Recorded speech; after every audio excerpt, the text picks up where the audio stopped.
नमस्कार, बुलेटिन में आपका स्वागत है। आपके साथ मैं हूं जीनत सिद्दीकी। शुरुआत करते हैं खबरों की। उत्तराखंड में आज से क्लास 9वीं से 12वीं तक के स्कूल खुल जाएंगे।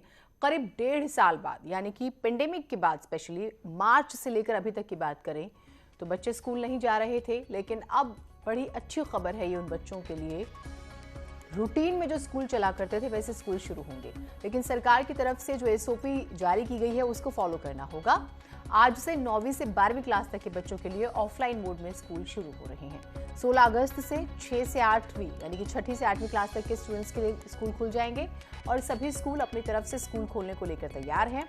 और खास ख्याल रखना होगा कि कोविड के जो नियम हैं वो फॉलो हों।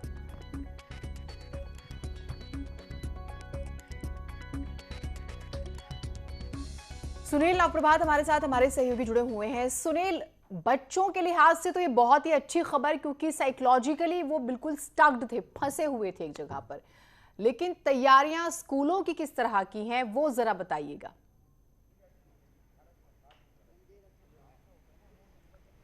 देखिए जीनत, करीब 1.5 साल बाद 17 महीने बाद स्कूल खुलने जा रहे हैं 9वीं से और 12वीं क्लास के बच्चों के लिए।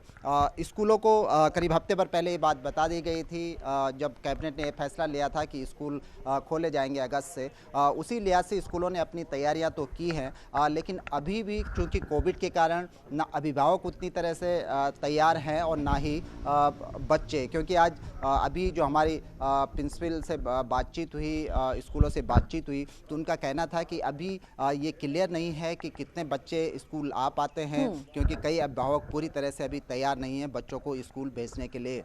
मैं जिस स्कूल में यहाँ पर मौजूद हूँ, यहाँ सभी तैयारियाँ की गई हैं। करीब 400 की स्ट्रेंथ यहाँ पर बच्चों की है। क्लास 9 से और 12 तक करीब 9 बजे स्कूल खुलेगा और 4 घंटे का समय निर्धारित किया गया है कि अभी शुरुआती दौर में केवल 4 घंटे के लिए स्कूल खोले जाएंगे। पूरे प्रदेश में जीनत करीब 4000 के आसपास स्कूल हैं 9 से 12 तक के, और करीब 3 लाख के आसपास बच्चों की स्ट्रेंथ है। लेकिन एक चुनौती भी लगातार बनी रहेगी। जिस तरह से देश के कई राज्यों में अभी भी कोरोना का संक्रमण लगातार बढ़ता जा रहा है, उस सब के बीच स्कूल खोलना अपने आप में बड़ा चैलेंज है। लेकिन साथ साथ ये भी ज़रूरी है कि कोविड के साथ साथ लोगों को अपनी लाइफ स्टाइल बदलनी होगी, उसके साथ जीने के तौर ये तरीके बताइएगा सीखने जरा, क्या होंगे। टाइमिंग में कुछ चेंजेस किए गए हैं? स्ट्रेंथ वाला पार्ट तो बहुत इंपॉर्टेंट आपने बताया, क्योंकि पेरेंट्स एग्री होते हैं नहीं, बच्चे आते हैं नहीं, लेकिन स्कूल रेडी हैं। और टाइमिंग को लेके कुछ चेंजेस है क्या? और आपने 4 आवर्स का जिक्र किया, वो जरा बताइए वो क्या है? बिल्कुल जीनत, स्कूलों ने अपने अपने हिसाब से समय निर्धारित किया है। आमतौर पर 8 से 8:30 के बीच स्कूल खुल जाया करते थे, लेकिन कई स्कूलों ने 9 बजे का समय निर्धारित किया है। ये राजकीय बालिका इंटर कॉलेज है, यहाँ 9 बजे का समय निर्धारित किया गया है बच्चों के लिए, और 1 बजे तक स्कूल खुला रहेगा। इसके साथ साथ उन स्कूलों में जहाँ बच्चों की स्ट्रेंथ बहुत ज़्यादा है, वहाँ 2 पालियों में स्कूल खोला जाएगा, यानी कि 50% बच्चे आप पहले दिन बुला सकते हैं और 50% बच्चों को दूसरे दिन बुला सकते हैं, ताकि सोशल डिस्टेंसिंग का प्रॉपर जो है तरीका वो बना रहे। स्कूलों ने बच्चों के लिए अनिवार्य किया है कि वो अपने अभिभावकों के, अपने पेरेंट्स के सहमति पत्र लाएंगे, मास्क पहनना अनिवार्य होगा, और इसके साथ साथ स्कूल गेट पर जब बच्चे एंटर करेंगे तो वहाँ पर थर्मल स्कैनिंग भी बच्चों की जाएगी। एहतियात अपनी ओर से बढ़ते गए हैं। लेकिन जीनत, मैं एक और बात आपको बता दूं कि उत्तराखंड में कोविड को 31 जुलाई को 72 हफ्ते पूरे हो चुके हैं। इस बीच आप एक चीज़ बारीकी से नोट करिएगा कि 71 जब हफ्ता था उत्तराखंड में, तो 204 के आसपास कोविड केस थे। हालांकि उत्तराखंड में बहुत कम केसेज हैं, एक हफ्ते में 204 केस। लेकिन जब 72वां हफ्ता जो 31 जुलाई को संपन्न हुआ, उसमें करीब 450 कोविड केस की संख्या पहुंच गई। तो यानी संख्या बहुत कम है, लेकिन आप देखेंगे कि 71वें हफ्ते की तुलना में 72वें हफ्ते में करीब 94% केस ज़्यादा बढ़े हैं। तो ये अपने आप में भी एक बड़ा चैलेंज रहेगा स्कूल खुलने के बीच। चलिए ठीक, बहुत शुक्रिया आपका तमाम जानकारियों के लिए। अब बच्चे कितने आते हैं, स्ट्रेंथ क्या रहती है, वो तो बाद में स्पष्ट हो पाएगा, लेकिन पेरेंट्स और बच्चे कितने तैयार हैं वो भी। लेकिन स्कूल तैयार हैं, तो अगर आप बच्चों को भेज रहे हैं तो कोविड के नॉर्म्स को फॉलो जरूर कीजिएगा। आज सावन का दूसरा सोमवार है। सावन का सोमवार भगवान शिव को समर्पित माना जाता है। कहा जाता है कि महादेव को प्रसन्न करने के लिए सावन का महीना सबसे उत्तम होता है। भगवान शिव का अभिषेक करना सबसे अच्छा माना जाता है। मान्यता तो ये भी है कि सावन में भगवान शिव का विधि पूर्वक अभिषेक करने से सभी प्रकार की मनोकामनाएं पूरी होती हैं। भगवान शिव का आशीर्वाद मिलता है। आज सुबह से ही बाबा के भक्तों की भीड़ शिव मंदिरों में नजर आ रही है। तो सावन का दूसरा सोमवार, हमने आपको उत्तर प्रदेश की तस्वीरें भी लगातार दिखाई थी और उत्तराखंड में भी इसी तरह से रौनक है सावन के दूसरे सोमवार की। पहला सोमवार 26 जुलाई को था, आज दूसरा सोमवार। भगवान शिव की विधि विधान से पूजा होती है और बहुत से जो भक्त हैं, जो शिव भक्त हैं, जो बाबा के भक्त हैं खास तौर से, वो आज व्रत भी रखते हैं।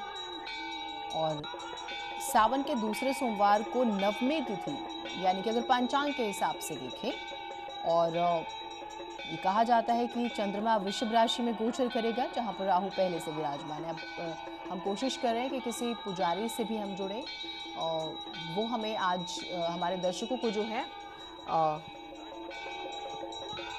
बताएं आज के दिन के महत्व के बारे में, विधि विधान के बारे में। दो तस्वीरें केदारनाथ बाबा केदार की तस्वीरें भी हम आपको दिखा रहे हैं और महाकाल उज्जैन तस्वीरें आप ये भी देख रहे हैं। बड़ी खास होती हैं, अलग तरह की रौनक होती है यहाँ पर और भक्त जो है खास तौर से जो बाबा के भक्त हैं भोले के, वो यहाँ पर पहुँचते हैं। और जिस तरह से हमने पहले भी बात की कुछ पुजारियों से, तो उन्होंने हमें जो जानकारी दी वो आपके साथ हम खास तौर से साझा करते हैं। जलाभिषेक करें भगवान शिव का, माता पार्वती और नंदी को भी गंगा जल या दूध चढ़ाएं, पंचामृत से रुद्राभिषेक करें, बेलपत्र अर्पित करें। आपको पता है बेलपत्र बहुत प्रिय हैं। शिवलिंग पर धतूरा, भांग, आलू, चंदन, चावल और सभी को तिलक लगाएं। ये भी है प्रसाद के रूप में भगवान शिव को घी शक्कर का भोग लगाएं। धूप दीप से गणेश जी की आरती और भगवान शिव की आरती करें और प्रसाद बांटें। ये कुछ महत्वपूर्ण चीज़ें हैं जो आपको फॉलो करनी होंगी।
और पुलकित शुक्ला हमारे साथ हमारे सहयोगी हरिद्वार से जुड़े हुए हैं।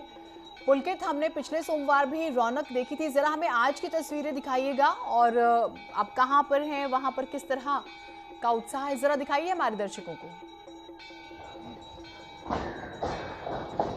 जब बिल्कुल जी, देखिए इस वक्त मैं हरिद्वार के दक्षेश्वर महादेव मंदिर पर मौजूद हूँ।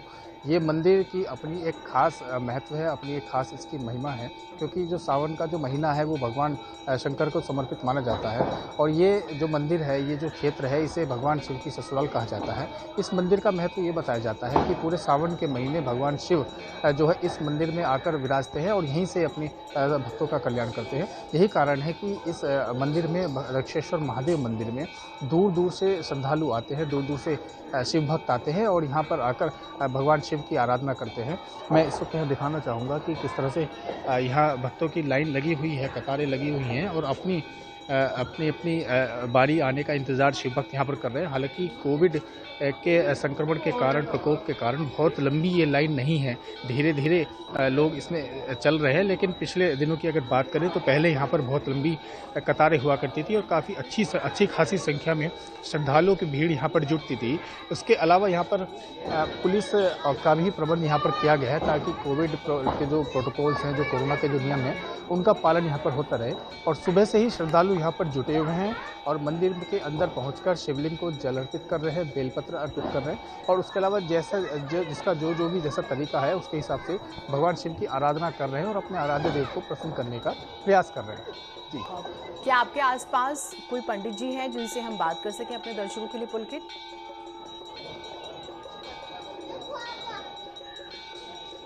जी बिल्कुल, इस वक्त यहाँ अभी मंदिर के अंदर क्योंकि पूजा चल रही है और श्रद्धालुओं की काफ़ी भीड़ है, तो व्यवस्था में सभी जो मंदिर के जो प्रबंधक लोग हैं, जो भी पुजारी हैं, वो सब यहाँ पर लगे हुए। लेकिन जैसे ही वो मेरे पास आते हैं मैं जरूर बिल्कुल हम बात करने की कोशिश करेंगे। बहुत शुक्रिया, फिलहाल आप हमारे साथ जुड़े। तो सावन का दूसरा सोमवार और आप तस्वीरें देख रहे थे। अल्मोड़ा में यूपी के आंवला से बीजेपी सांसद धर्मेंद्र कश्यप के खिलाफ केस दर्ज कर लिया गया है। जागेश्वर मंदिर परिसर में अभद्रता करने का उन पर आरोप है।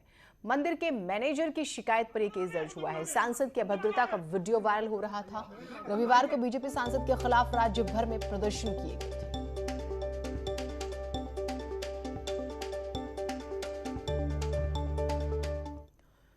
उत्तराखंड में 6 महीने बाद होने वाले विधानसभा चुनाव से पहले कांग्रेस और बीजेपी के दिग्गज तुष्टीकरण की राजनीति के मुद्दे पर आमने सामने आ गए हैं। उत्तराखंड कांग्रेस चुनाव प्रचार की कमान संभाल रहे हरीश रावत अपने ऊपर मुस्लिम समर्थक होने का लगा दाग धोना चाहते हैं। शनिवार को हरीश रावत ने सोशल मीडिया पर 2 पोस्ट लिखे जिसमें बीजेपी नेताओं की मुस्लिम टोपी पहने कुछ फोटो डाली। फिर नमाज की छुट्टी दिए जाने को बीजेपी का दुष्प्रचार बताया, जिस पर बीजेपी के राज्यसभा सांसद अनिल बलूनी ने हरीश रावत को सोशल मीडिया पर ही जवाब दिया। लिखा, हरीश रावत ने बड़ी सफाई से हिंदू मुस्लिम कार्ड एक बार फिर से खेला है। कांग्रेस हमेशा से तुष्टीकरण की राजनीति करती रही है। बलूनी ने आगे लिखा है कि मुझे उम्मीद थी कि हरीश रावत विकास के मुद्दे की बात करेंगे, लेकिन वो तुष्टीकरण की बात करने लगे हैं। जिसके बाद हरीश रावत ने सोशल मीडिया पर अनिल बलूनी का नाम लेते हुए एक पोस्ट किया और लिखा, यदि मैं हरेले की बधाई देता हूं तो आपकी सोशल मीडिया टीम उसमें भी रोजा इफ्तार में पहनी हुई मेरी उस टोपी को लेकर अपनी पोस्ट डालते हैं और मेरी आलोचना करते हैं। आलोचना का स्वागत है। बलूनी से सोशल मीडिया पर दुष्प्रचार बंद करने की उन्होंने अपील की। कहा, चुनाव में धर्म, युद्ध में विराम, रोजगार, महंगाई के मुद्दे पर चर्चा होनी चाहिए। इलेक्शन से ठीक पहले एक बार फिर से जुम्मे की छुट्टी और तमाम तरह की बातें शुरू हो चुकी हैं। हमारे साथ मौजूद हैं पूर्व मुख्यमंत्री और कांग्रेस इलेक्शन कैंपेन कमेटी के चेयरमैन हरीश रावत। सर, चुनाव से अचानक पहले ये बातें, जुम्मे की छुट्टी देना, ये सारी चीज़ें, ये कहाँ से? ये अचानक नहीं है। जैसे ही हमारी एक कैंपेन कमेटी डिक्लेयर हुई तो भाजपा ने, मैं यदि हरेले की बधाई का भी डालूं पोस्ट तो उसके साथ जो है रोजा अवतार की मेरी एक फोटो को डाल दे। ये सिद्ध करने की कोशिश, मतलब लोगों के अंदर धार्मिक विद्वेष फैलाने के लिए। दूसरा सफेद झूठ कि शुक्रवार की मैंने जो है लोगों को छुट्टी कर दी। कहाँ है वो छुट्टी? किस शुक्रवार को छुट्टी हुई? लेकिन सर, आपने 1.5 घंटे का ब्रेक तो दिया था। नहीं, कतई नहीं दिया। कहाँ दिखाइए? कोई नोटिफिकेशन तो दिखाइए ना। आपकी कैबिनेट ने फैसला लिया था, तब क्या अखबारों में छपा? दिखाइए ना, वो फैसला दिखाइए ना। हमारा सीधा मामला है कि भाजपा की डर्टी ट्रिक्स के जवाब में हमने उनका पर्दाफाश कर दिया। अब यदि हरीश रावत को मौलाना बताएंगे तो अटल बिहारी वाजपेयी जी के लिए भी उनको फिर वही शब्द कॉइन अप करना पड़ेगा। कैमरा पर्सन दीपक उपाध्याय के साथ सुनील नौपरवात, न्यूज़ 18 देहरादून। बीजेपी सांसद अनिल बलूनी ने कहा, हमें तो उम्मीद थी कि कांग्रेस हमसे विकास के बारे में सवाल पूछेगी, लेकिन हरीश रावत ने फिर से तिलक और टोपी की बात शुरू कर दी। हरीश रावत ने अपने शासनकाल में तुष्टीकरण के लिए कई कदम उठाए, जबकि बीजेपी ने हमेशा विकास की बात की है। हमारे साथ बीजेपी सांसद अनिल बलूनी, उनसे बात करते हैं। सर, जिस तरह से हरीश रावत ने सर पुराना बीजेपी का ट्वीट करके सर बताया कि काठ की हांडी जो है वो बार बार नहीं काम आती। नहीं, हरीश रावत जी देखिए बहुत ही समझदार राजनीतिज्ञ हैं और वो सब जानते हैं वो क्या बोल रहे हैं और क्या करना चाहते हैं। हमें लगता था कि हरीश रावत जी, अब उत्तराखंड में चुनाव आने वाला है तो हमसे कड़े सवाल पूछेंगे, हमसे पूछेंगे कि भाई आपकी सरकार ने क्या क्या काम किए, और हम चाहते थे हमसे विकास के मुद्दों पे बात करें। लेकिन दुर्भाग्य से उन्होंने वही टोपी तिलक की बात करनी शुरू कर दी। हरदा जो है, जब तक अल्मोड़ा में थे हरदा थे, और जैसे ही हरदा हरिद्वार में पहुँचे तो हरिद्वारी लाल हो गए, और उन्होंने टीका, टोपी और मदरसे, जुम्मा, ये सब शुरू कर दी। हरीश रावत में का ये कहना है कि जिस तरह से बीजेपी उनकी छवि जो है वो प्रो मुस्लिम करने की बात में कर रही है, वो काम इस बार राजनीति में नहीं चलेगा। ये 2017 नहीं है, ये 2022 होगा। मैंने कहा ना आपको कि कोई आदमी, अगर आप भी आज एक टोपी पहन ले तो आपके ऊपर तुष्टीकरण का आरोप नहीं लगा सकते ना। लेकिन हरीश रावत जी के ऊपर ये आरोप क्यों लग रहे हैं? सिर्फ मात्र टोपी पहनने से कोई नहीं होता, उनके जो आचरण है, जो उनके कार्य हैं, उसके कारण ऐसा होता है। हरीश रावत जी ने जुम्मे की छुट्टी करने का काम किया, हमने तो नहीं किया। हरीश रावत जी मदरसों का गुणगान करते रहे, हमने तो नहीं किया। हरीश रावत जी उर्दू अखबारों से प्यार करते रहे, हमने तो नहीं किया। कांग्रेस के लोगों को तो मज़ा ही इन चीज़ों में आता है कि किसी तरह से धर्म की बात हो जाए, किसी तरह से मुस्लिम तुष्टीकरण की बात हो, वो कर रहे हैं, लेकिन हम विकास के एजेंडे को नहीं छोड़ेंगे। तो साफ तौर पर अनिल बलूनी का कहना है कि वो विकास के एजेंडे पर ही रहेंगे, हालांकि कांग्रेस पर तुष्टीकरण की बात कही है। कैप्टन प्रकाश गुप्ता के साथ विनीत कुमार, न्यूज 18 दिल्ली। एक छोटा सा ब्रेक ले रहे हैं, कहीं मत जाइएगा।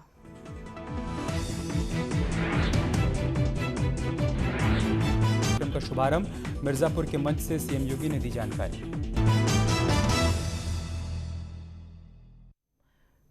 खबर विकासनगर से है, जहां स्वास्थ्य विभाग को 2 साल पहले सामुदायिक स्वास्थ्य केंद्र से बदलकर उप जिला चिकित्सालय बनाया गया, लेकिन आज तक इसे लेकर ना तो कोई बोर्ड लगाया गया, ना ही इसका प्रचार हुआ। अस्पताल को उप जिला चिकित्सालय बनाने के बाद यहां सुविधाएं जरूर बढ़ाई गई, लेकिन अस्पताल के बोर्ड में अब भी अस्पताल सामुदायिक स्वास्थ्य केंद्र ही है। हॉस्पिटल है हमारा सरकारी, पहले इसकी सुविधाएं कम थी, लेकिन अब वो 2.5 साल लगभग हो गए इसको जिला अस्पताल घोषित हुए। तो जनता को जब तक आप बताओगे नहीं, उनको पता कैसे लगेगा? आपको कोई बोर्ड लगाना चाहिए, उसकी कोई पब्लिसिटी करे। अभी तो सरासर लापरवाही है अस्पताल प्रशासन की। अभी हम लोग कोविड में बहुत बिजी हैं, इसकी वजह से हमें थोड़ा सा कार्यवाही करने में, कागजी कार्रवाई में और उस समय दिक्कत हो रही है। बोर्ड वगैरह का भी हमने ऑर्डर दिया हुआ है, जैसे बोर्ड बन के आ जाएगा तो वो बोर्ड भी बाहर लग जाएगा। चलिए एक छोटा सा ब्रेक ले रहे हैं, कहीं मत जाइएगा।